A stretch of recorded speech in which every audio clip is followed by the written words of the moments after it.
Agora, tem outro dado... Eu até selecionei um trecho do relatório que diz o seguinte: quando o trabalho das mulheres é subutilizado ou indevidamente alocado, porque elas enfrentam discriminação nos mercados ou instituições societárias que as impedem de concluir sua educação, ocupar determinados cargos e ganhar os mesmos salários dos homens, o resultado são perdas econômicas. Isso que o senhor vem afirmando, mas isso já não está claro no mundo, quer dizer, no mundo, no século XXI, ainda há dúvidas de que a mulher, por exemplo, elas hoje já estão em maior número do que os homens nas universidades. Mas aí não é uma questão de ter dúvida, que eu acho que pouca gente... Bom, muita gente deve duvidar, mas eu acho que as pessoas mais esclarecidas não duvidam. Mas aí você está falando de uma disputa de espaço, de poder, né? De poder, de competição no mundo político, tem muito a ver com isso também.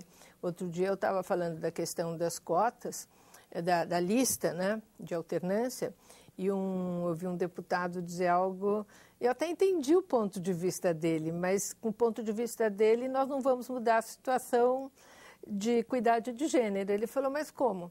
Vai ter um sim, um não, e eu, que já estou na política há tanto tempo, já sou deputado 2 vezes, eu então vou ceder lugar para uma mulher que não tem voto? Bom, eu até posso entender a indignação dele. Agora, o que ele está esquecendo é que esta mulher, ela vai ter um olhar sobre as questões que ele se debruça há anos da mesma forma, diferente do dele.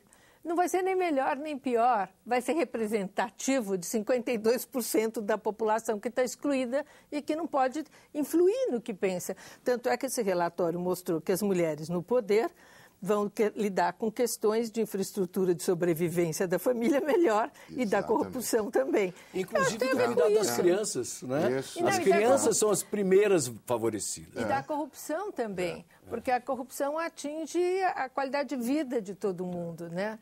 Então, eu acho que isso tudo é muito interessante de se pensar. Inclusive, legislação trabalhista, olha, interessante. O que o relatório também mostra é que nos países onde cresceu, em vários exemplos de países onde cresceu a participação parlamentar feminina, a legislação trabalhista evoluiu em direção a tornar mais compatíveis o trabalho com a vida doméstica. Com certeza, para elas poderem vida em família. Ir para o trabalho. E os maridos.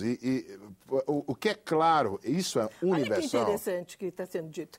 Que eles não se preocupam em ter que ir lá ver a mulher, ver a família, tanto quanto as mulheres se preocupam em deixar essa família e o marido abandonados no Estado. É verdade. É um fato, e aí isso é universal, que quando... Aí corta Estados Unidos, Alemanha, Brasil, Malawi, que a mulher tem o foco maior, a maior priorização na questão de saúde e segurança das crianças. Isso é universal. Mas tem um porquê. Porque nós somos de gerações de centenárias de se preocupar com criança, com idoso e com doente. E eu acho que isso nos deu uma sensibilidade maior, porque fora ser centenário, eu acho que isso não chega a ser genético, imagina, mas a gente vem com essa carga e a gente é educada desde pequenininha nessa direção.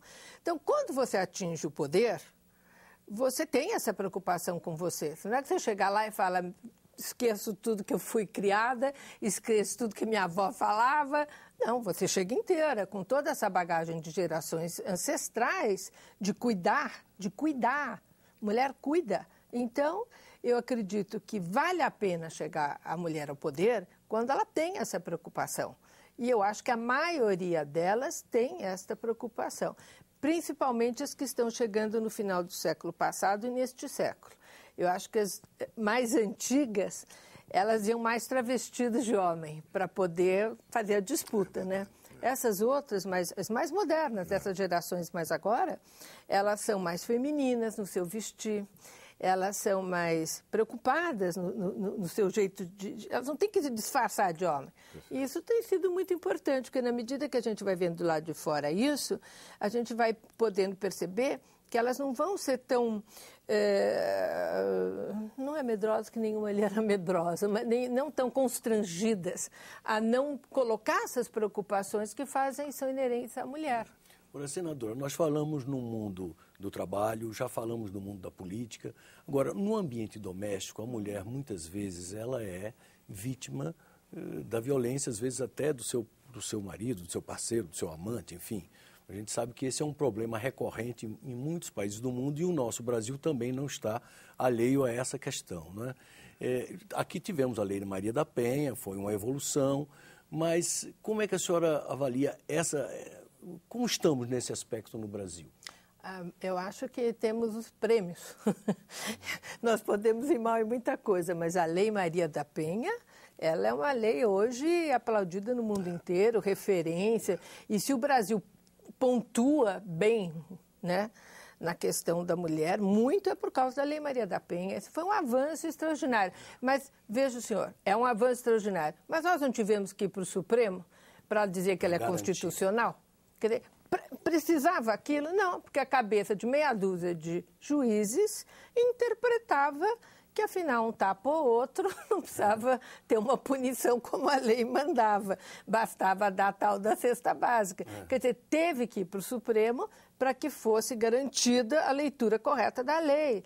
Então, quando você vê isso vindo de juízes que têm uma formação de respeito ao Supremo, às leis, tudo, dá para perceber quão machista ainda é o país. Ao mesmo tempo, nos deixa muito felizes que nós temos um Supremo Tribunal que tem colocado os pingos nos is nas questões, seja na questão da união estável das pessoas LGBT, tudo. Então, essa lei é uma lei que ela veio para mudar. A maioria da população, não lembro se o dado é 90%, alguma coisa nesse porte, né, sabe da existência dessa lei e acredito que ela inibe o comportamento. Agora, o que eu acho muito bom e que faz a diferença no Brasil, diferente de outros países, é quando você tem a TV aliada, né? Por exemplo, nós estamos vendo agora finalmente, ou talvez se isso se repetir durante muitos meses, já vai ter acabado a novela, onde a mulher apanhava do marido, foi na delegacia e tal. Isso tem um impacto, porque é aí que chegam as mensagens para o povão. Na questão também da homossexualidade, quando tem posturas, a novela anterior, então, teve um impacto gigantesco em relação à homofobia, o combate à homofobia. Então, esta vantagem, eu não sei se os outros países têm uma população tão assídua na TV. E com uma TV tão aberta. E uma TV tão comprometida com alguns quesitos. Eu acho que nós tivemos... A TV no Brasil, ela muda a cabeça das pessoas. E no Brasil tem mudado muitas vezes para o bem. É verdade. Eu selecionei um trecho do relatório, doutor Canuto, que me surpreendeu. Eu vou ler aqui. Homens e mulheres que sofreram violência em casa quando crianças têm 2 ou 3 vezes mais probabilidade de ter câncer, derrame ou problemas cardiovasculares e de 5 a 10 vezes mais probabilidade de usar álcool ou drogas ilegais do que aquelas que não sofreram. É exatamente isso. É exatamente. Como se fez essa relação? Fez estudo por incidência. Você tem você usa as pesquisas familiares e vê os registros, tecnicamente os registros de violência de álcool e a conexão anos depois. Às vezes você pode localizar os membros da família ou então os grupos sociais que são claramente derivados daquele e se vê uma incidência maior nas variáveis de resultados. Essa é uma estatística que a gente tem hoje depois de anos e anos de coleta e de experiência. E o ponto é esse. A violência doméstica tem implicações que vão além da maldade da violência em si. Elas também têm implicações sobre economia. Economia, eu até gostaria de ouvir, mas aí me ocorreu outra coisa também, que depois eu quero retomar essa história da economia, que até isso me surpreendeu, porque a ideia que eu tenho como psicóloga e já atendi pessoas vítimas de violência doméstica em consultório e tudo, é que a pessoa que vive a situação de violência, ela é uma pessoa violenta também. Muito dificilmente ela adquire hábitos de resolução de conflitos. Ela está acostumada a resolver conflito no muque, no grito. E até aceita receber também a violência aceita, como algo... porque é o modelo que ela tem. E isso é muito ruim também, porque se você for ver, a gente estava falando das coisas boas da TV, mas se nós formos ver a programação televisiva, e pior ainda, os vídeos infantis que eles ficam brincando agora, não tem resolução de uma briga que não seja por uma metralhadora ou uma explosão. Então, como que você quer que a criança aprenda, ou, se ela não tem um modelo, de como você resolve uma situação conflitada? Agora, eu queria ouvir da economia, que eu interrompi, desculpa. Porque, evidentemente, se nós temos mais alcoólatras, se nós temos mais... claro. O custo para a sociedade em termos de... É muito maior. Tem um ponto que eu gostaria também de mencionar, de trazer, que acho que é importante para nós, que é a questão das meninas adolescentes. A coisa da gravidez prematura é um problema, principalmente na região. Mas não é apenas aqui. Qual? Na América Latina ou Brasil? Na América Latina. Mas a adolescente, garota, tende a ser, a gente observa isso no padrão de famílias pobres em várias partes da África ou no sul da Ásia, a garota adolescente tende a ser a variável de ajuste.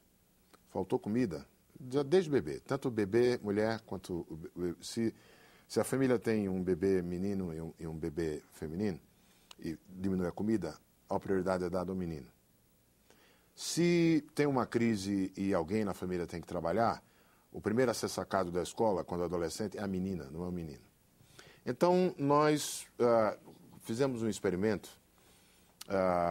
na periferia da capital do Malawi, com um programa similar ao Bolsa Família, de transferência condicionada de renda, mas botando o dinheiro na mão das garotas e adolescentes das famílias. Interessante isso. E fizemos dois grupos. Um grupo com o requerimento de escola e o outro sem a obrigatoriedade.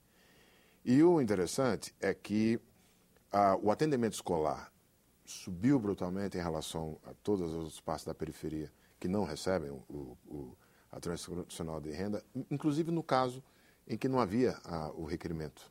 De obrigatoriedade de presença. Além disso, esse aqui é o dado também que chamou muita atenção, o grau de incidência de HIV, AIDS, caiu mais de 60%. Você atribuía menos a relações sexuais descuidadas. Eu atribuiria isso, exatamente. Forçadas. Exatamente. Descuidadas. Não, e além do que se observa, é uma mudança de comportamento nos seguintes termos.